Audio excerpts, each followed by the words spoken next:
حضرت ابو ذر غفاری رضی اللہ تعالی عنہ سے روایت ہے کہ رسول اللہ صلی اللہ علیہ وآلہ وسلم نے فرمایا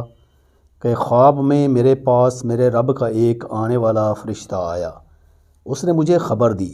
یا آپ صلی اللہ علیہ وسلم نے یہ فرمایا کہ اس نے مجھے خوشخبری دی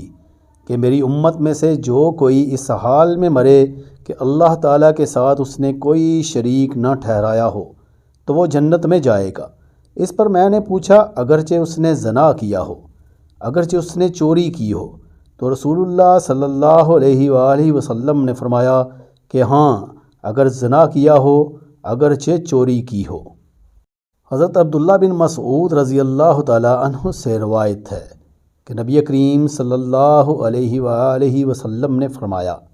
کہ جو شخص اس حالت میں مرے کہ کسی کو اللہ کا شریک ٹھہراتا تھا تو وہ جہنم میں جائے گا،